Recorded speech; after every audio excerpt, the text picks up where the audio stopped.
Last class हम लोग को क्या देखा गया था कि अगर हम लोग मोटर व्हीकल्स को यूज़ कर रहा है और उसका मेंटेनेंस एम्प्लॉयर कर रहा है या खुद कर रहा है, तब हम लोग को एक वैल्यू को वो परक्यूजिट हिसाब से मुझे हम लोग को क्या करना चाहिए था, टैक्सेबल करना चाहिए था सैलरी में। अगर आपका कार का सीसी 1.6 से ज़्यादा होता है और ये जो कार आपने यूज़ कर रहा है उसका ओनरशिप एम्प्लॉयर का पास में है और मेंटेनेंस भी कौन कर रहा है, एम्प्लॉयर कर रहा है, और उसको यूज़ कौन कर रहा है, employee for both personal and official uses, तब मेरा 1800 होगा। अगर मेरा कार का इंजन कैपेसिटी कितना है 1.6 से कम हो तो 1800 पर मंथ मुझे लेना है। अगर 1.6 से ज़्यादा है तो मुझे 2400 पर मंथ परक्यूजिट टैक्सेबल करना है। अगर मेरा कार का सीसी जो मैं यूज़ कर रहा हूँ एज एन एम्प्लॉई, उसका अगर मेंटेनेंस कौन कर रहा है, एम्प्लॉई खुद कर रहा है, ओनर है एम्प्लॉयर और मेंटेनेंस कर रहा है एम्प्लॉई, और एम्प्लॉई उसका यूजेस बोथ द पर्पसेस के लिए कर रहा है, तब मुझे 900 और 600 पर मंथ बोल के लेना है। 900 कब लेना है, जब मेरा इंजन कैपेसिटी 1.6 से कम हो, और मेरा 1.6 से अगर ज़्यादा हो तो 600 लेना है।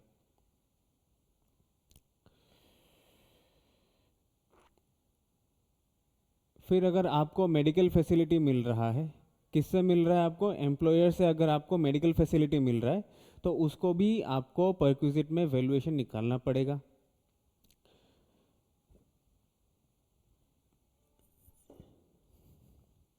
यहाँ पे किसको मिलेगा, यहाँ पे आपको मिल रहा है या आपका फैमिली को मेडिकल बेनिफिट मिल रहा है। फैमिली में यहाँ पे कौन कौन आ सकता है, इंडिविजुअल खुद आएगा, उनका स्पाउस आएगा, एनी चिल्ड्रन आएगा, dependent parents of individual, dependent brothers and sisters of individual खुद आएगा। इनका अलावा और कोई भी लोग फैमिली में नहीं आएगा। और अगर इनका अलावा, इन सब का अलावा अगर किसी को मिल रहा है वो फुल्ली टैक्सेबल हो जाता है। तो यहाँ पे पहले मुझे देखना है कि जो भी बेनिफिट मुझे मिल रहा है, मेडिकल बेनिफिट मिल रहा है, वो हॉस्पिटल किसका है। अगर वो हॉस्पिटल एम्प्लॉयर ने खुद मेंटेन करके रखा हुआ है तो अगर जो भी बेनिफिट मिल रहा है आपको, उसका ऊपर में कोई भी टैक्स आपको देना नहीं पड़ेगा। अगर आपका क्या है, हॉस्पिटल आप खुद अगर मेंटेन करके रखा है एम्प्लॉयर ने, और आपको अगर कोई भी बेनिफिट मिल रहा है तो वो बेनिफिट क्या होगा, आपको टैक्सेबल नहीं होगा।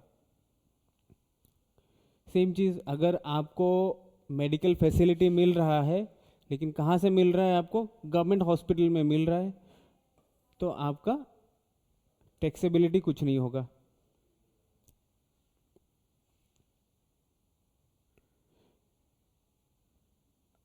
आपको मेडिकल फैसिलिटी कहाँ पे मिल रहा है, ऐसा हॉस्पिटल में मिल रहा है जो कि क्या है, चीफ कमिश्नर से अप्रूव्ड है। वहाँ पे भी अगर आप मेडिकल बेनिफिट ले रहे हैं तो आपको कोई भी टैक्सेबिलिटी नहीं निकलेगा। प्रीमियम अगर आप पे कर रहा है अपना हेल्थ के लिए, लेकिन वो प्रीमियम को पे करके दे रहा है आपको एम्प्लॉयर, अगर आपका हेल्थ के लिए पेमेंट करके दे रहा है और आपको उस हेल्थ इंश्योरेंस का वजह से आपको बेनिफिट मिल रहा है, आप चेकअप कर रहा है, ट्रीटमेंट करवा रहा है, तब भी आपको कोई भी टैक्स नहीं पेमेंट करेगा। यहाँ पे ये रहता है कि अगर आपको मेडिकल ट्रीटमेंट मिल रहा है और ये मेडिकल ट्रीटमेंट का एक्सपेंसेस कौन इनकर कर रहा है, एम्प्लॉयर इनकर कर रहा है, खर्चा आप नहीं कर रहा है, खर्चा एम्प्लॉयर करके दे रहा है। लेकिन आप इस मेडिकल ट्रीटमेंट को कहाँ पे अवेल कर रहा है, आउटसाइड इंडिया अवेल कर रहा है, तब आपको एग्जामेशन का एक लिमिट रहेगा, फुल्ली एग्जाम्प्ट नहीं होगा। जैसे कि पहले में आपको क्या मिल रहा था कि आपको फैमिली का कोई भी मेंबर को अगर आपको मिल रहा है मेडिकल बेनिफिट एम्प्लॉयर से, तब आपका सर्टेन केसेस में आपका क्या मिल रहा था, टैक्सेबल नहीं हो रहा था आपका। लेकिन यहाँ पे अगर आपको मेडिकल ट्रीटमेंट मिल रहा है, एम्प्लॉयर से मिल रहा है, वो भी आउटसाइड इंडिया आपने रिसीव किया है, वो एग्जेम्प्ट होता है, लेकिन up to a certain limit होता है। मेडिकल ट्रीटमेंट किसका लिए होगा, फैमिली मेंबर के लिए होगा। फैमिली मेंबर का डेफिनेशन ऑलरेडी आपको पता चल गया था, और वहाँ पे आपको एक ही जन का अटेंडेंट का मिलेगा। यहाँ पे अगर आप दूसरा को और एक जन को लेके चला जा रहे हैं तो नहीं मिलेगा, और एक जन का खर्चा जितना भी होगा वो आपका लिए टैक्सेबल हो जाएगा। मेडिकल क्या क्या ट्रीटमेंट मिल सकता है आपको, मेडिकल अलाउंसेस जिसका लिए भी मिल रहा है वो मेडिसिन और वो डिजीजेस ऑलरेडी आपको आरबीआई ने परमिटेड करके देना होना पड़ेगा। अगर वो परमिटेड नहीं है तो फुल्ली टैक्सेबल हो जाएगा। यहाँ पे आपको क्या मिल रहा है, मेडिकल में आरबीआई जितना बोलेगा कि आपको जितना बेनिफिट लेना है उतना ऑलरेडी आरबीआई ने बोल दिया होगा। फिर बाद में आता है आपको ट्रैवल का। मेडिकल आप खर्चा करने गया है तो मेडिसिन का खर्चा रहेगा प्लस आपका ट्रैवलिंग का खर्चा रहेगा और फिर आपका रहने का खर्चा रहेगा। तो मेडिकल बेनिफिट कितना रहेगा वो आरबीआई बोल के दे दिया। ट्रैवलिंग में कितना खर्चा रहेगा वो कितना मिलेगा आपको, exemption available only if gross total income before including this travel expenditure does not exceed 2 lakh. आपको एग्जम्पशन कब मिल सकता है, अगर आपका जीटीआई इस ट्रैवल एक्सपेंडिचर को खर्चा करने को इंक्लूड करने का पहले आपका अगर जीटीआई 2 लाख तक है तब ही जाके आपको एग्जम्पशन मिलेगा, अदरवाइज आपको टैक्सेबल हो जाएगा। इसका मतलब है क्या कि अगर आपको जो भी ट्रैवल एक्सपेंडिचर्स हो रहा है पहले उसको देखना पड़ेगा, उसको हटा दीजिए। उसको हटाने का बाद में आपका जीटीआई जितना भी रहेगा उसको देखिए। अगर वो जीटीआई क्या है 2 लाख से ज़्यादा है तो आपको एग्जम्पशन नहीं मिलेगा, और आपका अगर जीटीआई 2 लाख से कम है और आप ट्रैवलिंग एक्सपेंडिचर्स कर रहे हैं आउटसाइड इंडिया तब आपको फुल्ली एग्जम्पशन मिल जाएगा। स्टे में भी कौन बोल के देगा ये कितना आपको एग्जम्पशन मिलेगा, आरबीआई बोल के देगा आपको। यहाँ पे क्या है, any medical allowances given by employer is fully taxable irrespective of actual expenses incurred by employee on medical treatment। अगर आपको अपना हॉस्पिटल में नहीं मिल रहा है, यहाँ पे आपको नील कब हो रहा था, टैक्सेबिलिटी कब हो रहा था कि हॉस्पिटल अगर खुद का हो। अगर हॉस्पिटल खुद का नहीं है, बाहर में कहीं से उन्होंने प्रोक्योर करके आपको मेडिकल फैसिलिटी दे रहा है तो ये आपको फुल्ली टैक्सेबल हो जाएगा। फिर हम लोग आते हैं प्रोविडेंट फंड में। प्रोविडेंट फंड में क्या होता है, आपको आपका एम्प्लॉयर मैंडेटरीली बाय लॉ आपका सैलरी का कुछ एक पोर्शन आपको देना पड़ता है। किस लिए देना पड़ता है, क्योंकि आपको रिटायरमेंट का बाद में जितना भी आपको पेंशन मिलना चाहिए वो आपका रिटायरमेंट का लाइफ को सिक्योर करने के लिए गवर्नमेंट ने बोला है कि आपको इस जगह में आपको पैसा जमा करना है। तो इस जगह में जब भी पैसा जमा करता है, यहाँ पे 2 टाइप का पैसा जमा होता है। आप एम्प्लॉई है तो एम्प्लॉई को जितना भी सैलरी मिल रहा होगा वहाँ पे से एम्प्लॉयर एक पोर्शन जमा करेगा और एम्प्लॉई अपना सैलरी से एक पोर्शन काट के रख देगा। कहाँ पे रखेगा, वो आपका प्रोविडेंट फंड में रख देगा। तो फिर यहाँ पे अगर आपको क्या मिलता है, आप वहाँ पे पैसा जमा करके रखेगा प्रोविडेंट फंड में, आप यहाँ पे पैसा एक्यूमुलेट होगा एवरी मंथ, वो जमा होगा, जमा होके बढ़ेगा, उसमें आपको क्या मिलेगा, इंटरेस्ट मिलेगा। तो यहाँ पे मुझे देखना है कि इस पीएफ को जो हम काट के रखा है एम्प्लॉयर से मुझे मिल रहा है, एम्प्लॉयर से अगर ये पैसा मिल रहा है मुझे टैक्सेबल होगा कि नहीं, और उसका ऊपर में जो इंटरेस्ट मिल रहा है वो भी मुझे टैक्सेबल होगा कि नहीं। तो यहाँ पे आपको 4 टाइप का प्रोविडेंट फंड दे दिया है, statutory provident fund, recognised provident fund, unrecognised provident fund और पब्लिक प्रोविडेंट फंड। तो पहले इन सबको स्टैट्यूटरी प्रोविडेंट फंड कैसे बनता है, ये बना है आपका प्रोविडेंट फंड एक्ट 1925 का साथ में बना है। इस एक्ट ने बोला है कि मुझे ये प्रोविडेंट फंड बनाइए। तो फिर एम्प्लॉइज प्रोविडेंट फंड वो है आपका रिकॉग्नाइज्ड प्रोविडेंट फंड को बनाया है। और आपका अनरिकॉग्नाइज्ड प्रोविडेंट फंड ऐसा प्रोविडेंट फंड है जो कमिश्नर ऑफ इनकम टैक्स से अप्रूव्ड नहीं मिला है, रिकॉग्निशन नहीं मिला है, कहीं पे रिकॉग्नाइज नहीं है। वो अगर प्रोविडेंट फंड अगर एम्प्लॉयर खुद से बना के रखा हुआ है, खुद से एक प्रोविडेंट फंड बनाया है अपना एम्प्लॉयज़ लोग के लिए कि आप लोग यहाँ पे पैसा जमा करेगा और यहीं से आप लोग का पेमेंट होगा एज सुपर इन्वेशन में या रिटायरमेंट का टाइम में। तो उन सबको अगर कमिश्नर से अप्रूव नहीं मिलता है, कमिश्नर ऑफ इनकम टैक्स से अप्रूवल नहीं मिलता है तो उनको हम लोग बोलता है अनरिकग्नाइज प्रोविडेंट फंड। फिर बाद में आता है आप लोग का पब्लिक प्रोविडेंट फंड, जो कि बना है किसका एक्ट, कौन सा एक्ट का तहत, पब्लिक प्रोविडेंट फंड एक्ट 1968 का। तो यहाँ पे क्या है, सब चीज़ में क्या है, आपको पहले कंट्रीब्यूशन कैसे मिलता है। जैसे आप लोग को पहले बताया गया था कि एम्प्लॉयर और एम्प्लॉई दोनों से ही कंट्रीब्यूशन मिलता है, तो सेम चीज़ यहाँ पे एसपीएफ में भी जो स्टेचुटरी गवर्नमेंट ने बोल के दिया है कि मुझे आपको बनाना पड़ेगा, ये आपको गवर्नमेंट ने बाय लॉ मैंडेटरी करके दिया है, तो एम्प्लॉयर का कंट्रीब्यूशन रहेगा और एम्प्लॉई दोनों का कंट्रीब्यूशन रहेगा। रिकग्नाइज प्रोविडेंट फंड भी एम्प्लॉयर एम्प्लॉई का दोनों का कंट्रीब्यूशन रहेगा, इसमें भी दोनों का कंट्रीब्यूशन रहेगा। और पब्लिक प्रोविडेंट फंड ऐसा एक प्रोविडेंट फंड है जो कि आपको इंडिपेंडेंटली, आपको वॉलंटरीली, अगर आप सैलरीड पर्सन नहीं हो तो इन सब लोग तो क्या है, एसपीएफ, आरपीएफ और यूआरपीएफ, यहाँ पे एम्प्लॉयर एम्प्लॉय रिलेशन है और इन लोग को स्टेचुटरीली गवर्नमेंट ने बोल के दिया है कि आपको प्रोविडेंट फंड बनाना पड़ेगा अपना एम्प्लॉयज़ को फ्यूचर सिक्योर करने के लिए। तो सैलरीड पर्सन्स लोग को ये रिटायरमेंट बेनिफिट मिलता रहता है। अगर आप रिटायरमेंट सैलरीड पर्सन नहीं हो तो आपको अगर रिटायरमेंट प्लानिंग करना है तो आप क्या करेगा कि मुझे भी ये प्रोविडेंट फंड का बेनिफिट चाहिए, तो ये लाया था उन पर्सन्स के लिए जो सैलरीड में नहीं गिरता है। Public provident fund non salaried person लोग के लिए रहता है। अगर आप सैलरीड पर्सन हैं और आप पीपीएफ खोला है तब भी ये आप खोल सकेगा। नॉन सैलरीड पर्सन को इंडिपेंडेंटली अपना ही सैलरी से कुछ एक पोर्शन कंट्रीब्यूशन करना रहता है, वो चाहे अपना सैलरी से कंट्रीब्यूशन करे या अदरवाइज कहीं से भी पैसा जमा करे, वो उनका कंट्रीब्यूशन हो जाएगा। लेकिन यहाँ पे एम्प्लॉयर एम्प्लॉय रिलेशंस नहीं रहेगा। फिर एम्प्लॉय का कंट्रीब्यूशन एम्प्लॉय ने खुद से अगर जमा कर रहा है, यहाँ पे एम्प्लॉयर तो जमा कर रहा है, तो एम्प्लॉयर का कंट्रीब्यूशन को टैक्सेबल होता है या नहीं होता है। पहले हम लोग देखेंगे कि एम्प्लॉयर कंट्रीब्यूशन जो मुझे एम्प्लॉयर से मेरा पीएफ में जमा हो रहा है, तो अगर एम्प्लॉयर से मुझे पीएफ में अगर जमा हो रहा है तो मुझे स्टैट्यूटरी प्रोविडेंट फंड में कोई भी टैक्स नहीं देना है। यहाँ पे एम्प्लॉयर से एम्प्लॉय का पीएफ में जमा हो रहा है तब भी टैक्स नहीं लगेगा।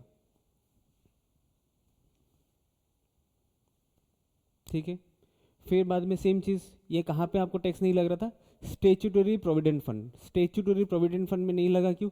क्योंकि हमको ऑलरेडी गवर्नमेंट ने मैंडेटरीली बोल दिया है कि आपको बाय लॉ ये चीज़ करना है। अगर आप इस लॉ को फॉलो कर रहा है तो आपको टैक्स देना नहीं पड़ेगा। रिकग्नाइज प्रोविडेंट फंड में भी क्या बोला है कि एम्प्लॉयर ने अपना कंट्रीब्यूशन एक देना पड़ेगा ओवर एंड अबव सैलरी से। सैलरी से एम्प्लॉयर का सैलरी से नहीं कटना है, अपना साइड से ही कुछ एक पैसा क्या करना पड़ेगा, डिपॉजिट करना पड़ेगा पीएफ में। तो आरपीएफ में अगर एम्प्लॉयर खुद से पैसा एक जमा करता है तो वो क्या हो जाएगा, आपको टैक्सेबल नहीं होता है।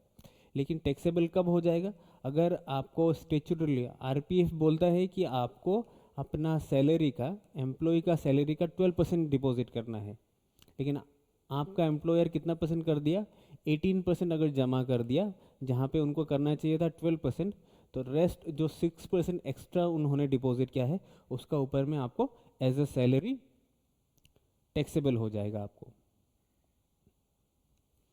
यूआरपीएफ में भी एम्प्लॉयर कंट्रीब्यूशन मिलना चाहिए था, तो यूआरपीएफ में भी जैसे यहाँ पे आपका एम्प्लॉयर का कंट्रीब्यूशन में टैक्स नहीं लग रहा था, यहाँ पे भी टैक्स नहीं लग रहा था up to a certain limit, यहाँ पे भी टैक्स नहीं लगेगा।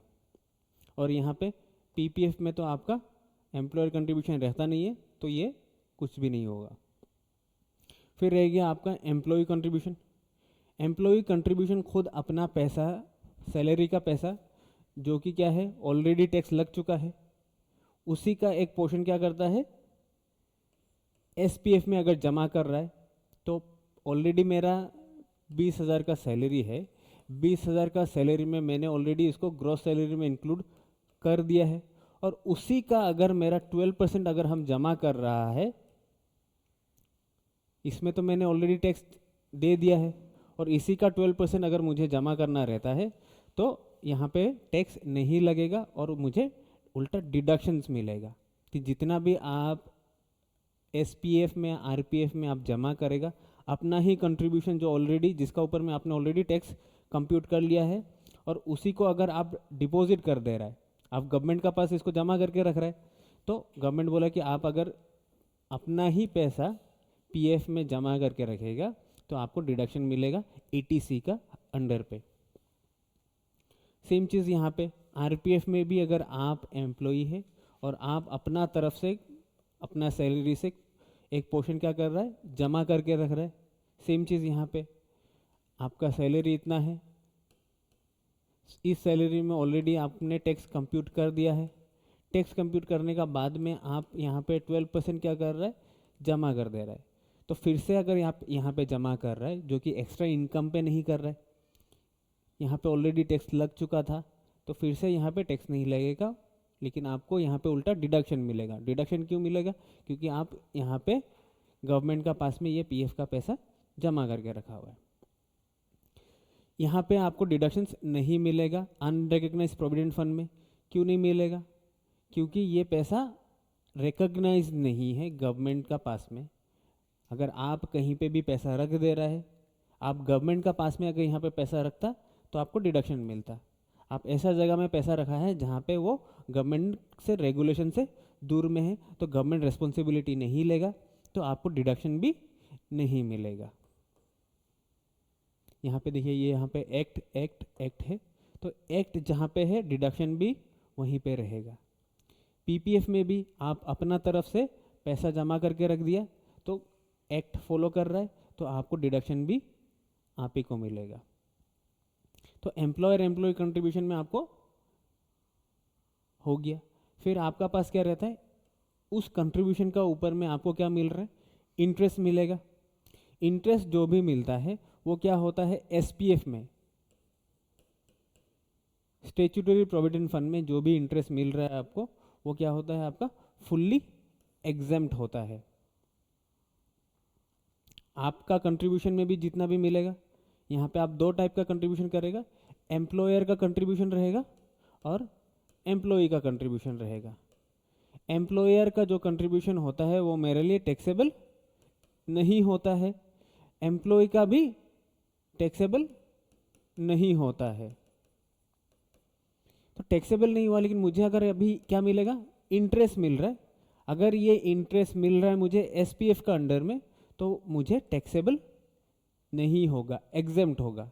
स्टैट्यूटरीली हम गवर्नमेंट से अगर पैसा लगा रहे, स्टैट्यूटरी एक्ट में पैसा लगाया और उससे जितना भी पैसा मिलेगा आपको एम्प्लॉयर का पोर्शन में भी मिल रहा है इंटरेस्ट और अपना भी कंट्रीब्यूशन का ऊपर में आपको जितना भी पैसा मिलेगा उसका ऊपर में आपको कोई भी टैक्स नहीं देना है, एग्जेम्पशन आपका पास मिल जाएगा। किसका ऊपर मिलेगा आपको, इंटरेस्ट का ऊपर मिलेगा। फिर यहाँ पे भी आपको ये क्या हो गया, recognise provident fund. Recognise provident fund अगर आपको क्या दे रहा है, इंटरेस्ट दे रहा है, वो इंटरेस्ट कभी भी 9.5 से ज़्यादा नहीं हो सकता है। अगर वो 9.5 से ज़्यादा कंट्रीब्यूट कर रहा है तो एक्सेस जितना भी कंट्रीब्यूट आपको मिल रहा है 9.5 से ऊपर में उतना डिफरेंशियल परसेंटेज में आपको टैक्सेबिलिटी लग जाएगा। अगर आपको यहाँ पे आरपीएफ में अगर 7.5% का इंटरेस्ट मिल रहा है on employer employee both of your contribution तो आपको कोई भी टैक्स नहीं देना है, लेकिन इसका लिमिट कितना है 9.5%। एसपीएफ में कोई भी लिमिट नहीं है, आरपीएफ में अपना कंट्रीब्यूशन में कितना है 12% का है और इंटरेस्ट में भी 9.5 का लिमिट है, अदरवाइज बाकी सब सेम ही है एसपीएफ का जैसा। फिर आ जाता है आप लोग अनरिकग्नाइज प्रोविडेंट फंड में। अनरिकग्नाइज प्रोविडेंट फंड में क्या था कि आपका जो भी कंट्रीब्यूशन था एम्प्लॉई का कंट्रीब्यूशन में डिडक्शन भी नहीं मिल रहा था और ये एम्प्लॉयर का टैक्सेबल भी नहीं हो रहा था, डिडक्शन भी नहीं मिला, टैक्सेबल भी नहीं हो रहा था। तो लेकिन यहाँ पे अगर उस कंट्रीब्यूशन का ऊपर में आपको क्या मिल रहा है, इंटरेस्ट मिल रहा है। एम्प्लॉयर का कंट्रीब्यूशन था और आपको इंटरेस्ट भी मिल रहा है। तो अगर एम्प्लॉयर का कंट्रीब्यूशन जहाँ पे टैक्स नहीं लग रहा था तो इंटरेस्ट आपको अगर मिल रहा है उसमें भी आपको टैक्स नहीं लगेगा। लेकिन एम्प्लॉयर का ऊपर में ही नहीं लगा, टैक्स नहीं लगा एम्प्लॉय किसका ऊपर में, एम्प्लॉयर का कंट्रीब्यूशन में इंटरेस्ट मिल रहा है, और वो जो इंटरेस्ट मिल रहा है उसका ऊपर में मुझे कोई टैक्स नहीं पेमेंट करना पड़ रहा है। लेकिन एम्प्लॉय ने कंट्रीब्यूशन किया, उनको डिडक्शन नहीं मिला, डिडक्शन नहीं मिला तो मतलब क्या है, टैक्स तो देना पड़ा। डिडक्शन अगर नहीं मिल रहा है तो सैलरी में पहले हम इसको सैलरी ले लिया, फिर मुझे एटीसी में डिडक्शन मिल रहा था तो हम लेस कर रहा था, डिडक्शन मतलब लेस कर दिया था। लेकिन यहाँ पे मेरा क्या होता है, डिडक्शंस नहीं मिला, तो ये मेरा क्या हो गया, टैक्सेबल सैलरी हो गया। टैक्सेबल सैलरी का ऊपर में अगर मुझे इंटरेस्ट मिल रहा है तो वो फिर से टैक्सेबल हो जाएगा।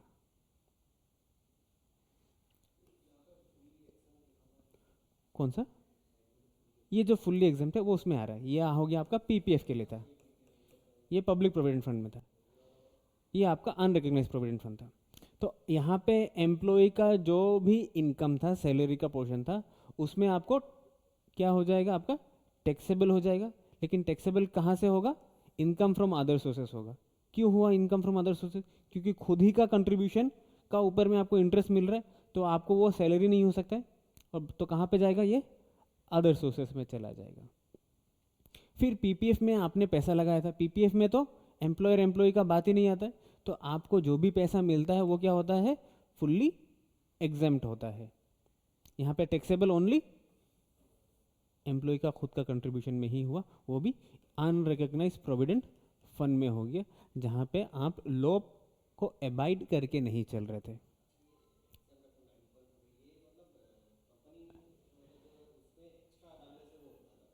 एक्स्ट्रा नहीं है, ये आपका हो गया एम्प्लॉयज प्रोविडेंट फंड एक्ट, ये एक स्टेचुटरी प्रोविडेंट फंड रहता है, ये आपका स्टेचुटरी प्रोविडेंट फंड हो गया, ये आपका रिकॉग्नाइज्ड प्रोविडेंट फंड हो गया।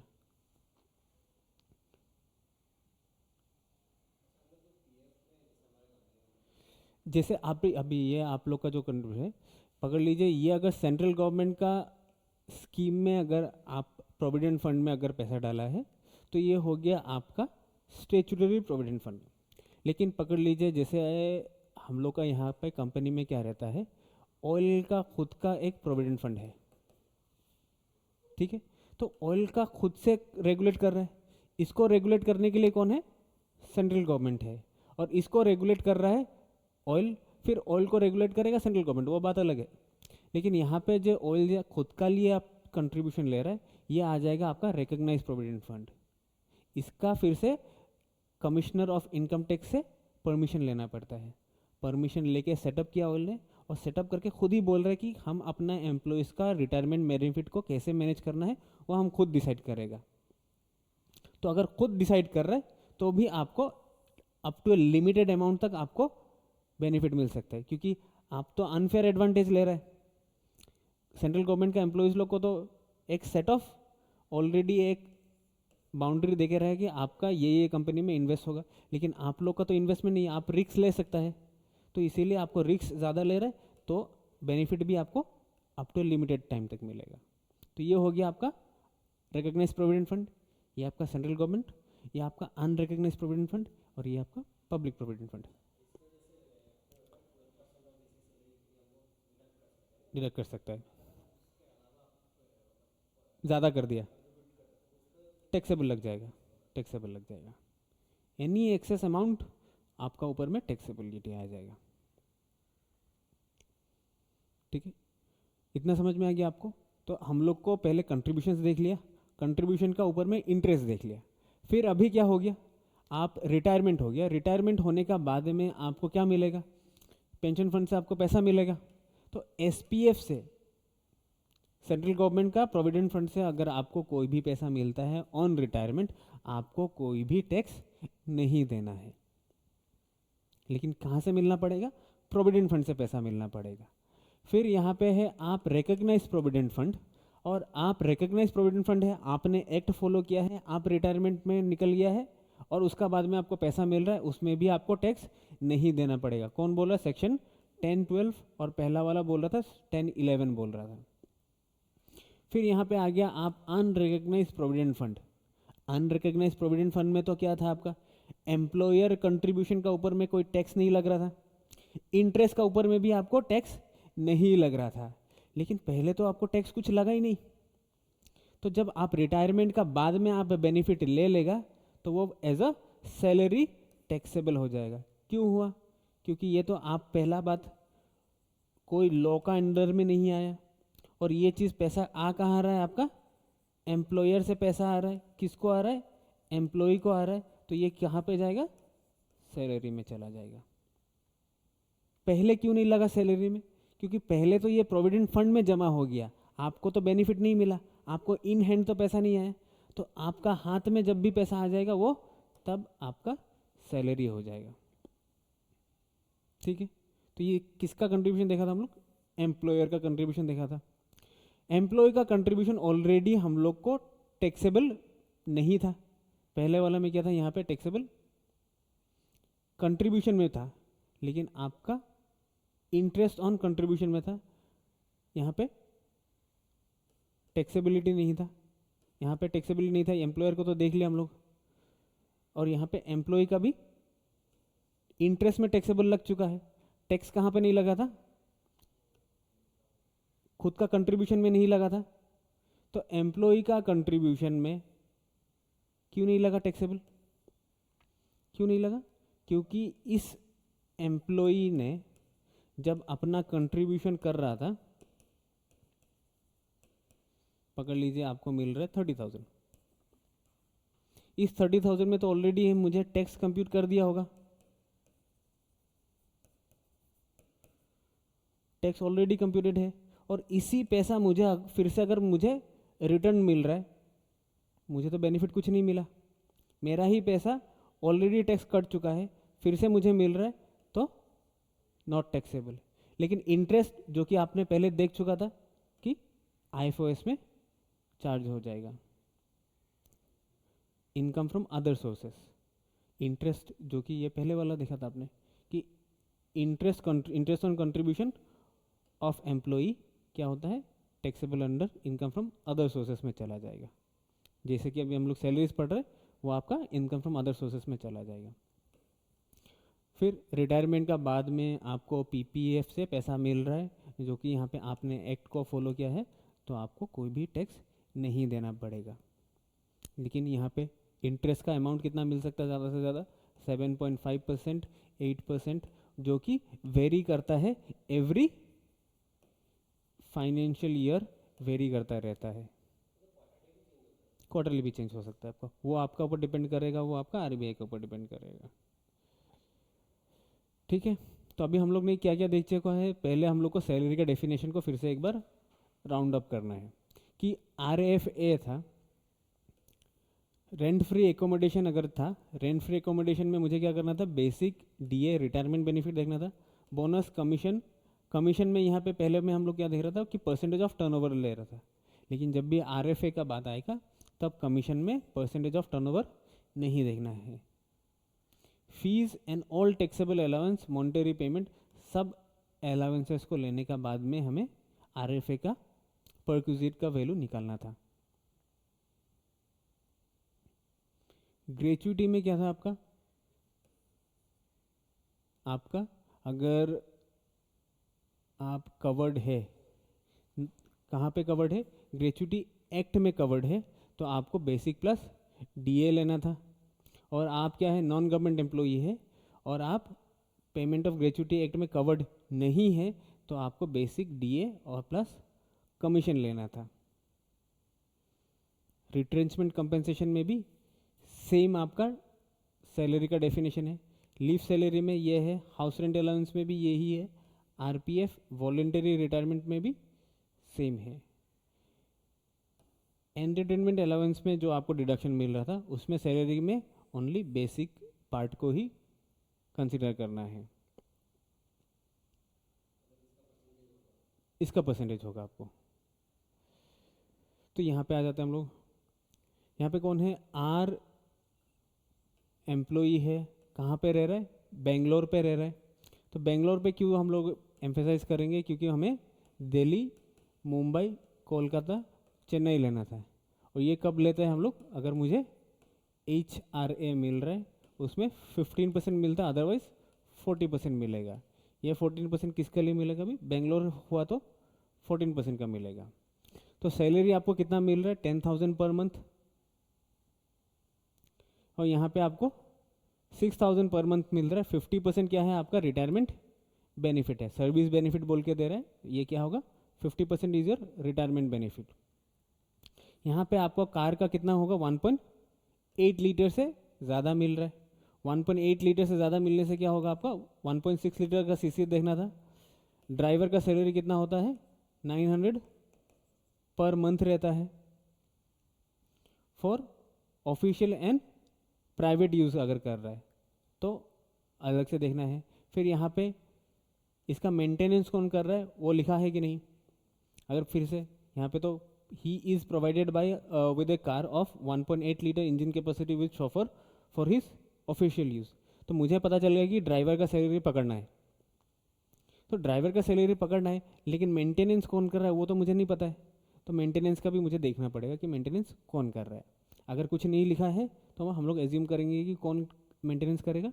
एम्प्लॉयर करेगा। फिर commission on turnover achieved, commission भी आपको मिल रहा है। तो कमीशन ऑन टर्नओवर कितना है? 2% मिल रहा है ऑफ 10 लैक्स। 10 लैक्स का 2% कितना होगा आपको? 20,000 होगा, आपको 20,000 ले लेना है।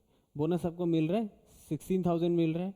He is provided A rent free furnished house, तो HRA आपको नहीं मिल रहा है, आपको मिल रहा है RFA। अगर RFA अगर मिल रहा है तो आपको क्या देखना पड़ेगा? फर्निश्ड हाउस में पहले फर्निश्ड हाउस का वैल्यू निकालना पड़ेगा और अनफर्निश्ड हाउस का वैल्यू निकालना पड़ेगा। तो एम्प्लॉयर कितना पहले कॉस्ट टू दी एम्प्लॉय देखना था। तो एम्प्लॉय कितना खर्चा कर रहा है? घर का लिए 9,000 खर्चा कर रहा है और फर्नीचर के लिए इतना खर्चा कर रहा है। फर्नीचर में हम लोग कैसे पकड़ रहे थे कि 10% of the cost of the furniture और एक्चुअल रेंट। तो यहाँ पे एक्चुअल रेंट दे दिया तो एक्चुअल रेंट ले लेंगे, और यहाँ पे आपको कॉस्ट टू द एम्प्लॉयर लेना था। अगर आपको क्या होता है, अगर ओन्ड होता है, अगर एम्प्लॉयर का खुद का रहता है तो हम लोग को क्या देखना चाहिए था? कॉस्ट देखना था। अगर खुद का नहीं रहता है तो आपको, अगर ये ओन्ड रहता है तो आपको देखना था पॉपुलेशन वाइज 15%, 10%, 7.5% ऑफ सैलरी लेना था। अगर ये रेंटेड रहता था तब आपको एक्चुअल कॉस्ट और 10% ऑफ लेना था। फिर यहाँ पे आ गया था क्या? Employees contributes 15% of salary towards provident fund. तो प्रोविडेंट फंड में आपको करना कितना चाहिए था? 12%, और आप खुद कंट्रीब्यूट कितना कर दिया? 15%। And the employer is contributing the same amount, तो एम्प्लॉयर ने ज़्यादा कर दिया तो सेम चीज़ यहाँ पे आ जाएगा। आपका कंट्रीब्यूशन में कुछ नहीं है, लेकिन एम्प्लॉयर को 12% ही करना पड़ेगा। आप ज़्यादा कर सकते हैं लेकिन एम्प्लॉयर को 12% ही करना पड़ेगा। और इंटरेस्ट इज क्रेडिटेड एट 14%, तो यहाँ पे आपको कितना मिलना चाहिए था? 9.5। यहाँ पे आपको ज़्यादा मिल रहा है, तो सेम चीज़ 14,000 डिवाइडेड बाई 14% करना पड़ेगा इंटू 9.5 कितना होता है उतना का आपको एग्जेम्पशन मिलेगा। रेस्ट आपको क्या होगा? टैक्सेबल हो जाएगा। 18,000 पेड क्या है? LIC का आपने इंश्योरेंस पेमेंट करके रखा हुआ है। तो पहले आपको क्या करना है? SPF, RPF और URPF में आपको कैलकुलेशन करना है सैलरी में कितना होगा। बेसिक आपको कितना मिल रहा था? 10,000 मिल रहा था। 10,000 इंटू 12, सैलरी सबका लिए सेम है। DA आपको कितना मिल रहा था? 6,000 पर मंथ, जिसका 50% इज योर रिटायरमेंट बेनिफिट। लेकिन DA तो रिटायरमेंट बेनिफिट का ऊपर में टैक्स नहीं लगता है। DA all together DA is fully taxable, तो फुल्ली टैक्सेबल तो 72,000 हो गया। कमीशन आपको कितना मिल रहा था? 16,000 मिल रहा था या 20,000 मिल रहा था? कमीशन आपका था 20 लाख पे 10% था। 20 लाख का 10 लाख पे 10% नहीं था शायद, देखिए तो एक बार। 10 का 2 है, उल्टा ही है, 10 का 2 है। ठीक है, तो ये हो गया आपका कमीशन इज 10 लैक्स एट 2% हो गया आपका। बोनस आपको 16,000 मिल रहा था। फिर अभी हम लोग को देखना है कि employer contribution to RPF, statutory provident fund में आपको कोई भी लिमिट नहीं दिया है, वो आप 15% करिए, 16% करिए, कुछ भी करिए, प्रॉब्लम नहीं है, आपको लिमिट नहीं है। तो एम्प्लॉयर का कंट्रीब्यूशन में कोई भी प्रॉब्लम नहीं है। लेकिन यहाँ पे क्या है, बेसिक, डीए और कमीशन और फिक्स परसेंटेज मिल लेना। तो यहाँ पे बेसिक कितना था आपका, 10,000 था। फिर आपका डीए कितना है, 6,000। 6,000 का 50% कितना होगा आपका, 3,000 हो गया। फिर कमीशन है आपका 22% था, तो आपका कमीशन इज टर्नओवर का 2% कितना हो जाएगा आपके लिए every month,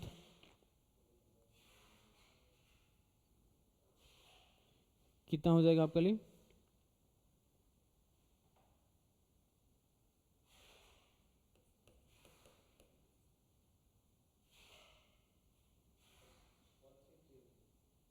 one three three three ना, 1,333।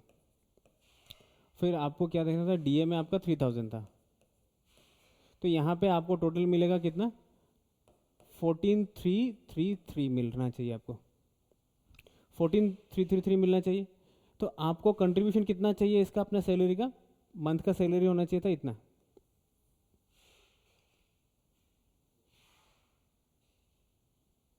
ठीक है। लेकिन आपको मिल कितना रहा है, कंट्रीब्यूशन आपको 15%, 12% में, मेरा 12% में इतना होना चाहिए था, इसका 12% आपको निकालना पड़ेगा। अब इसका 12% निकालिए, आप इसको प्लस करिए, इसको प्लस करिए और इसको प्लस करिए, और इसका आपको क्या निकालना पड़ेगा, 12% निकालना पड़ेगा।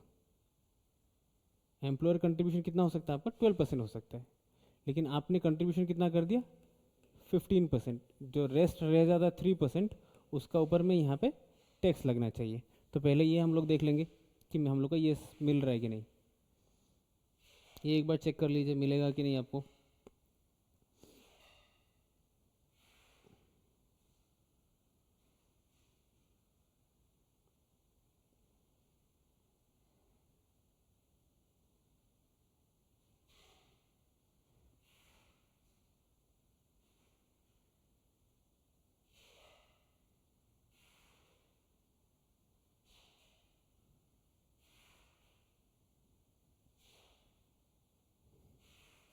बेसिक है आपका 1,20,000। फिर आपको डीए में आपको लेना है 72 का जगह में 36 लेना पड़ेगा, क्योंकि डीए में हाफ हो जाना चाहिए। फिर आपका कमीशन तो सेम ही रहेगा। फिर इसका आपको करना है 3%। मेरा डिफरेंस कितना है, हम यहाँ पे एक्सेस कितना पेमेंट किया है, 3% एक्सेस करके रखा हुआ है। तो पहले हम क्या करेगा, 1,20,000 को पकड़ लीजिए, डीए का आपको आधा पकड़ना है, डीए का आधा इज 36,000, और commission on fix turnover, turnover तो फिक्स था, परसेंटेज आपका वेरी कर रहा था, तो यहाँ पे 20,000 पकड़ लिया। तो मेरा निकल गया कितना आपका, 1,76,000। 1,76,000 का हम एक्सेस पेमेंट कितना किया आपका, 3% का ऊपर में। तो 1,76,000 का आप अगर 3% करता है तो आपका निकलना चाहिए 5,280, जो कि मुझे टैक्सेबल होना चाहिए, ठीक है। ये क्यों टैक्सेबल हुआ, क्योंकि हम 12% से ज़्यादा दे रहा है। बाकी सब में आपको कोई भी लिमिट नहीं था, इसमें भी आपका लिमिट नहीं था। फिर इंटरेस्ट में आपको क्या मिलेगा, आपको भी तो इंटरेस्ट में ज़्यादा पैसा मिल रहा है, इस कंट्रीब्यूशन में भी आपको कितना मिलना चाहिए था, 14,000 मिल रहा था, और यहाँ पे आपको कितना मिल रहा था, 14 इंटू आपको मिलना कितना चाहिए था, 9.5% मिलना चाहिए था। तो आप क्या करेगा, 14,000 डिवाइडेड बाई 14% इंटू 9.5%, मुझे मिलना चाहिए था 9,500, और यहाँ पे मुझे मिल रहा है 14,000, तो आप 9,500 और 14,000 से आप 9,500 माइनस कर देगा, जो भी एक्सेस रह जाता है उसका ऊपर में टैक्स लग जाएगा। ठीक है, ये भी किस लिए लगा, क्योंकि I am earning more than the limit. ये भी खत्म हो गया आपका। तो मेरा सैलरी का पोर्शन खत्म हो गया, बेसिक खत्म कर लिया, डीए खत्म कर लिया, कमीशन बोनस और मेरा पीएफ का काम खत्म है, इंटरेस्ट का काम खत्म है। तो यहाँ तक मुझे क्या मिल गया, सैलरी मिल गया। फिर उसका बाद में हम लोग को कहाँ पे आना चाहिए था, पहला अगर मुझे अलाउंसेस का बाद में मुझे अगर कोई भी परक्विजिट का वैल्यू निकलना है, पहला किसको प्रेफरेंस मिलेगा, रेंट फ्री एकोमोडेशन को मिलता है। रेंट फ्री एकोमोडेशन में भी फिर क्या था, आपको अनफर्निश्ड और प्लस फर्निश्ड पकड़ना था। तो यहाँ पे क्या है, आपको अनफर्निश्ड में कितना खर्चा हो रहा था उनको 9,000 और यहाँ पे आपको 1,500 पर मंथ मिल रहा था। तो अगर आपको 1,500 पर मंथ अगर आप कर रहा है तो आपको कितना मिलेगा, 18 ही मिल रहा है। ये आप कैसे निकाला, ये 1,500 पर मंथ और यहाँ पे आपको कितना मिल रहा था 9,000। तो 9,000 इंटू क्या करेगा आप 12 कर देगा, नहीं करेगा। यहाँ पे क्या करना पड़ेगा आपको, अनफर्निश्ड को क्या करना पड़ेगा, employer page 9,000 per month for the house. ठीक है, हाँ ये तो क्या था आपका अनफर्निश्ड में आप कैसे निकालेंगे, ये तो फर्नीचर का था, फर्नीचर का आपने निकाल दिया, कितना हो जाएगा 10,500 क्यों होगा। हाँ हाँ, लेकिन हम लोग को वैसा तो करना नहीं था कि फर्निश्ड का अलग से निकालना था, इसका तो इतना नहीं पकड़ सकता है,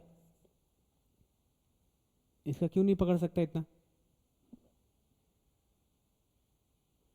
आप अगर आप लोग का आरएफए का आप, हाँ अनफर्निश्ड हाउस का आप निकालिए, अनफर्निश्ड हाउस में कितना निकलेगा आपका, आरएफए का जो था वो निकालिए। तो आरएफए में आपका क्या था, ये रेंट में लिया है,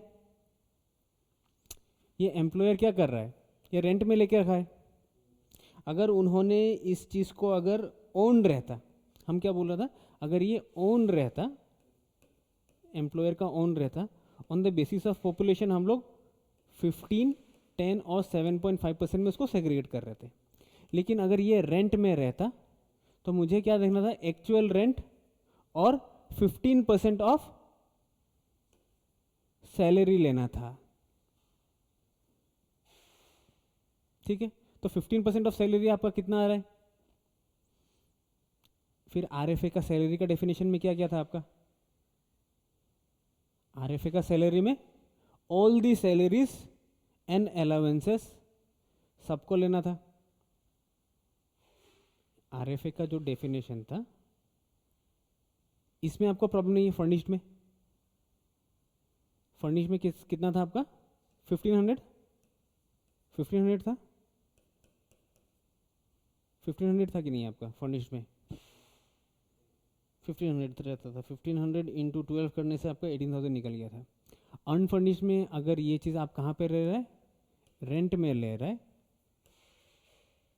9,000 मिल रहा था उनको, तो 9,000 में मुझे क्या करना चाहिए था, lower of rent paid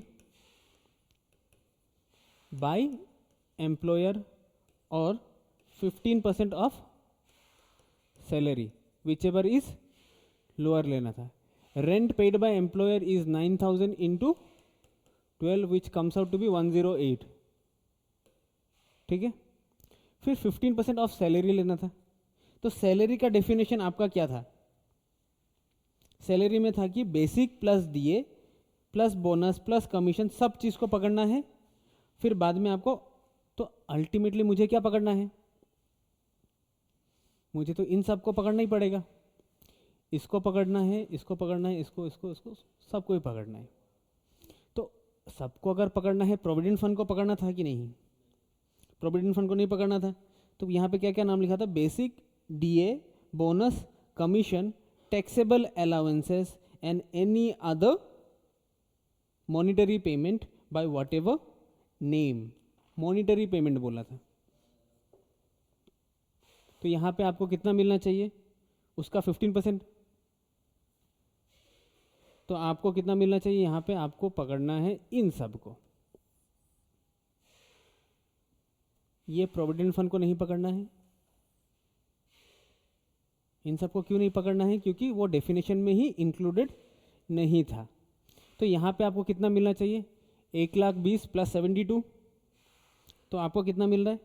DA में भी रिटायरमेंट बेनिफिट था क्या, नहीं था, फुल्ली टैक्सेबल था आपको ना। यहाँ पे क्या है, रिटायरमेंट में आपका if form parts of retirement benefit आपको 36% पकड़ना है, 50% को पकड़ना है। तो यहाँ पे आपको 36,000 पकड़ना है, ठीक है। फिर आपको कमीशन को पकड़ना है, फिर आपको बोनस को भी पकड़ना था। तो आपका कितना निकल गया सैलरी में, 1,92,000। फिर उसका अगर आप 15% करता है तो कितना निकलेगा,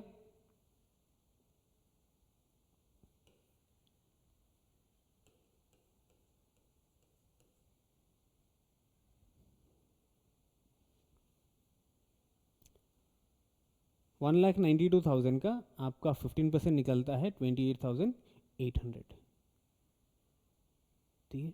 अगर आपको सैलरी का डेफिनेशन ही नहीं पता है, इसमें क्या है अनफर्निश्ड का हम लोग निकालता है कैसे है, अगर आप कंफ्यूज हो गया, क्योंकि हम लोग को क्या था कि गवर्नमेंट का, जब अगर गवर्नमेंट का खुद का रहता था तब हम लोग उसको कैसे पकड़ रहा था कि लाइसेंस फी को टैक्सेबल करा दे रहा था। लेकिन यहाँ पे तो गवर्नमेंट का नहीं है, ये किसका है, प्राइवेट पार्टी का है। प्राइवेट पार्टी भी क्या कर रहा है, रेंट में लिया है। अगर रेंट में लिया है तो मुझे देखना है कि actual cost to the employer कितना है, और 15% of salary which ever is lower. यहाँ पे एक्चुअल कॉस्ट कितना निकल रहा था, 1,08,000 निकल रहा था एज कंपेयर टू 28,800। तो विच एवर इज लोअर हम लोग पकड़ लिया, is our unfurnished value plus furnished value. लेकिन इसको निकालने के लिए मुझे क्या जानना पड़ेगा कि आरएफएन ने सैलरी का डेफिनेशन किसको पकड़ा था। तो सैलरी के में डेफिनेशन में क्या था, बेसिक, डीए, और डीए में भी क्या है, रिटायरमेंट बेनिफिट को पकड़ना है, पूरा पूरी डीए को नहीं पकड़ना है। तो डीए, कमीशन, बोनस और फिर एनी अदर अलाउंसेस, यहाँ पे अगर और कुछ अलाउंसेस आ जाता तो पकड़ लेता है। और ये इसको क्यों नहीं पकड़ा, क्योंकि ये क्या है, रिटायरमेंट बेनिफिट्स है, तो इसको नहीं पकड़ना है। बाकी सबको पकड़ लिया, फिर यहाँ पे आपको ये मिल गया, और ये आपका स्ट्रेट फॉरवर्ड था, तीनों के लिए सेम है, बेस्ट सैलरी तो तीनों के लिए ही सेम है यहाँ पे। तो मेरा आरएफए इतना निकल गया, प्रॉब्लम नहीं है आपको, ठीक है। फिर यहाँ पे क्या है, मोटर कार को आपको परक्यूजिट निकालना था। तो मोटर कार का आप आ जाइए, आप लोग अपना बुक में मोटर कार का वैल्यू निकालिए, ठीक है। यहाँ पे हम लोग किसको मानना पड़ेगा कि अगर मेरा यहाँ पे एम्प्लॉय किससे मेंटेन है, ओनर का किसका है, ये तो बोला नहीं है। तो अगर कुछ नहीं बोला है, हम लोग को एजम्पशन क्या लेना पड़ेगा, assumption is own by employer, maintained by employer, ठीक है। अगर इसको हम लोग एजम्पशन कर ले लिया कि owned by employer, maintained by employer, और उसका यूसेज कौन कर रहा है, यूसेज अगर एम्प्लॉय कर रहा है उसको बोथ पर्पसेस के लिए यूज कर दिया है।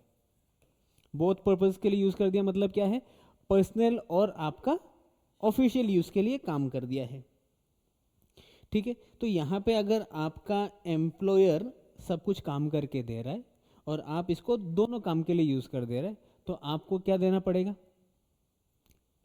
1800 और 2400 पर मंथ लेना था, ठीक है। तो 1800 और 2400 आपको पकड़ना था। तो यहाँ पे पहले आपको क्या करना पड़ेगा, नहीं इसमें भी आपको क्या आ गया था, सर इंजन का सीसी चेक करना पड़ेगा, सीसी चेक करना था। तो इंजन का सीसी में भी क्या है आपका 1.6 से ऊपर रहना था, यहाँ पे क्या है 1.8। तो 1.8 हो गया तो मुझे कितना पड़ेगा 2400 पर मंथ। तो 2400 पर मंथ हम लोग पकड़ लिया, ये किसका वैल्यू है? मोटर कार का वैल्यू है, ड्राइवर में तो अभी तक आया नहीं है। तो 24 इंटू कितना लगेगा आपका, लग गया। तो इसका वैल्यू कितना निकला आपका? 24 into 12 is how much? I guess 28,800 निकल रहा है मेरा, 28,800 निकल गया। अभी ये जो वैल्यू निकला हम लोग 1800 एंड 2400, ये किसका लिया था? ये वैल्यू निकल रहा था मोटर कार का परक्यूजिट, खाली मोटर कार का यूसेज निकल रहा था। हम लोग क्या क्या कर रहा था कि मेंटेनेंस प्लस ड्राइवर, ये जो कॉस्ट निकला है ये तो हम लोग मेंटेनेंस का निकाला है। ड्राइवर को तो हम लोग पकड़ा नहीं है। ड्राइवर का रेट क्या था? 900 और 600। 900 कब लग रहा था आपका? 1.6 से ज़्यादा पकड़ने से। तो सेम चीज़ आप यहाँ पे करिए, आपका कितना आ जाएगा? 9,000 इंटू 12 कर दीजिए, फिर आपका कितना आ जाएगा? 10,800 आ जाएगा। तो 10,800 प्लस आपका 28,800 करिए, आपका कितना आ रहा है? 39,600। ठीक है। तो उसका बाद में अगर ये सब चीज़ ख़त्म कर लिया हम लोग ने क्या क्या ख़त्म कर लिया कि डीए ख़त्म हो गया, बेसिक प्रॉब्लम नहीं था, कमीशन प्रॉब्लम था, सॉर्ट आउट कर दिया, बोनस में प्रॉब्लम नहीं है, एम्प्लॉयर्स कंट्रीब्यूशन टू आरपीएफ ये भी हम लोग ने सॉर्ट आउट कर दिया। आरएफ है, रेंट फ्री एकोमोडेशन, फर्निश्ड और अनफर्निश्ड दोनों को अलग करना था, ये भी हो गया। कार में मेंटेनेंस प्लस ड्राइवर का कॉस्ट आ गया। अल्टीमेटली अब क्या निकलेगा आपका पास? ग्रॉस टैक्सेबल सैलरी निकलेगा। ग्रॉस, अगर यहाँ पे सैलरी है तो ग्रॉस टोटल इनकम, तो ये आपका ग्रॉस टोटल इनकम निकल गया। बीच वाला का चेंज किस लिए हुआ? क्योंकि बीच वाला में क्या मिल रहा था आपको? आरएफए मिल रहा था। ये आपका एसपीएफ के लिए देख रहा था, आरपीएफ के लिए देख रहा था, यूआरपीएफ में देख रहा है। अगर आपको एसपीएफ में अगर आप 15% कंट्रीब्यूट कर रहा है तो कोई मतलब नहीं है। अनरिकग्नाइज प्रोविडेंट फंड में भी कोई मतलब नहीं है, नॉट टैक्सेबल ही था। वो टेबल आपको याद करना पड़ेगा, एक बार देखना पड़ेगा। तो इन दोनों में तो नहीं पड़ रहा था। रिकग्नाइज प्रोविडेंट फंड में ही लिमिट का सेट किया हुआ था, तो रिकग्नाइज प्रोविडेंट फंड में यहाँ पे एक्स्ट्रा करके ये 2 पैसा लग गया है। अदरवाइज इसमें और इसमें डिफरेंस नहीं है। एसपीएफ और यूआरपीएफ स्टेचुटरी प्रोविडेंट फंड में भी सेम रेट गिर रहा है और आपका अनरिकग्नाइज प्रोविडेंट फंड में भी सेम गिर रहा था। मरा कौन था यहाँ पे? Recognise provident fund. क्यों मरा? क्योंकि यहाँ पे लिमिट सेट किया हुआ था। ठीक है। फिर यहाँ पे क्या है, आपको डिडक्शंस मिलेगा। एक डिडक्शन कौन सा? स्टैंडर्ड डिडक्शन मिलता है। स्टैंडर्ड डिडक्शन कितना मिलता है आपको? 50,000 का डिडक्शन आपको एवरी पर्सन को मिल जाएगा। एवरी पर्सन को ये जो डिडक्शन मिल चुका है, उसका बाद में आपको फिर से क्वेश्चन में आना है। ये आपको क्या मिल गया?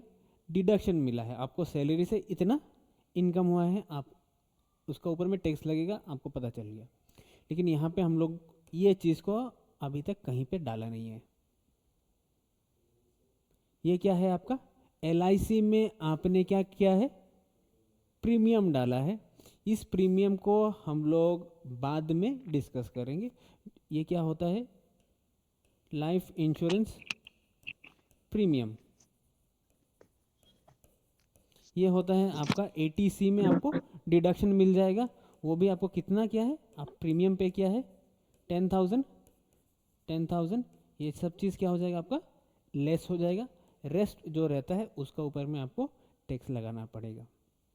लेकिन यहाँ पे और एक बात आ जाता है कि हम लोग ने क्या किया था कि सेक्शन 10 में हम लोग देखा था कि अगर premium paid is more than 10% of the sum assured, तब आपको डिडक्शन कम मिलेगा, फुल्ली आपको डिडक्शन नहीं मिलता है। तो सेक्शन 10 को भी आपको अलग से देखना पड़ेगा। ठीक है।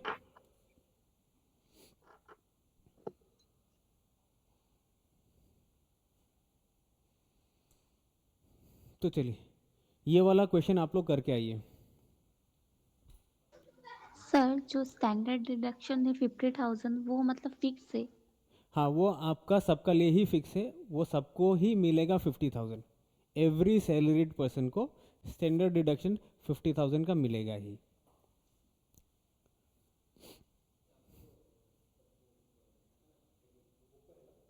हाँ बुक में है। बुक में अगर आपको देखना है, बुक का आपका पेज होता है शायद आपका,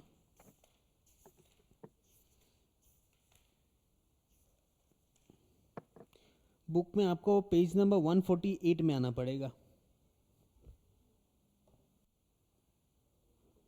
बुक का अगर आपको पेज 148 में आना है, एक बार हम लोग चेक कर लेते हैं यहीं पे।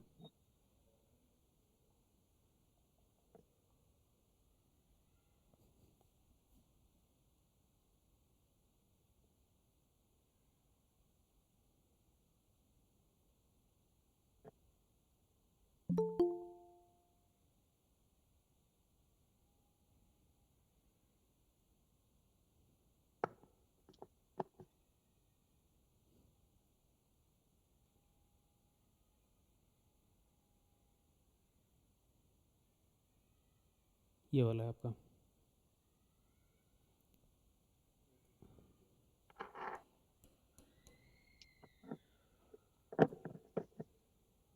ठीक है, फिर अभी आप लोग को करना है ये वाला, ये वाला आप लोग को लिख लीजिए। यहाँ पे क्या है, आर है जो रिटायर हुआ है, कहाँ से, जी लिमिटेड से रिटायर हुआ है। कब रिटायर हुआ है आपका, 30 अक्टूबर 2022 में, after serving 18 years and 18 months. ये किस लिए चाहिए, क्योंकि मुझे ग्रेचुइटी निकालना है। ग्रेचुइटी में अगर आप पेमेंट ऑफ ग्रेचुइटी एक्ट में कवर्ड है तो आपको राउंड अप का बेनिफिट मिलेगा, अगर आप कवर्ड नहीं है तो आपको राउंड ऑफ नहीं करने मिलेगा। तो ये क्या था, आर है कहाँ से रिटायर हुआ है, जी लिमिटेड से रिटायर हुआ है। रिटायरमेंट कब मिला है, 31 अक्टूबर को मिला है। कितना दिन काम किया था, 18 ईयर्स 8 मंथ्स काम किया था। और फिर उनको ग्रेचुइटी कितना मिला है, 96,000 मिला है। और ये कवर्ड है, नहीं है covered, payment of gratuity act में कवर्ड नहीं है। तो उनका एवरेज सैलरी नहीं दिया हुआ है, एवरेज सैलरी इज 8,200। इसमें हम मुझे क्या मिलेगा, इंटू 18 का जगह में 19 हो जाएगा, और आपको 15/26। 15/26 कब मिलता है, अगर आप पेमेंट ऑफ ग्रेचुइटी एक्ट में कवर्ड होता है, लेकिन आप तो कवर्ड नहीं है। तो एवरेज सैलरी कितना हो गया, 8,200 इंटू 18 ईयर्स हो जाएगा, और फिर ये आपका हो जाएगा 1/2। तो आपको उस बेसिस में आपको पेमेंट ऑफ ग्रेचुइटी एक्ट में आपको निकालना पड़ेगा। फिर आपका क्या आता है, पेंशन आपको मिल रहा है 1,000 पर मंथ, लेकिन but on 1st of December 2022 he gets 70% of pension commuted. तो कम्यूटेड और नॉन कम्यूटेड का फिर से आपको निकालना पड़ेगा। फिर यहाँ पे क्या है, पेंशन और ग्रेचुइटी अगर मिल रहा है तो उनको और क्या क्या चीज़ मिल रहा था, बेसिक 8,600, HRA ये इतना मिल रहा था 600 per month. Rent paid by him, ये किस लिए चाहिए, rent paid over 10% of salary, जो कि आपका एक क्लोज था, उसमें भी आपको इसीलिए चाहिए। और एंटरटेनमेंट अलाउंस आपको चाहिए 600 पर मंथ। तो इसमें क्या देखना है, अगर हम गवर्नमेंट एम्प्लॉई है तो any government employee receiving entertainment allowance is subjected to a deduction और एग्जेम्पशन। लेकिन अगर आप गवर्नमेंट एम्प्लॉई ना हो तो आपको ये फुल्ली टैक्सेबल हो जाएगा। ठीक है, और फिर उसका बाद में उनको आरपीएफ का कंट्रीब्यूशन क्या है, एम्प्लॉयर एम्प्लॉय का कंट्रीब्यूशन 10% है, जो कि 12% से कम है। तो इसमें आपको टैक्सेबल लगाना है नहीं लगाना ये डिसाइड करना है। फिर हाँ, तो फिर उसका बाद में आपको उन्होंने 1 जनवरी 2023 को एस लिमिटेड को ज्वाइन किया है। एस लिमिटेड को ज्वाइन करने का बाद में ये सब चीज़ उनको मिला है, बेसिक कितना मिला है, मेडिकल बेनिफिट, ये सब चीज़ मिल रहा है। फिर आपको क्या निकालना पड़ेगा, टैक्सेबल इनकम और टैक्स लायबिलिटी निकालना है। ठीक है, तो ये हम लोग डिस्कस करेंगे नेक्स्ट क्लास में। प्रॉब्लम नंबर 30 है, ये आपका गूगल डॉक्स ऑलरेडी शेयर किया हुआ है, आप लोग को वहाँ से नहीं मिला आपको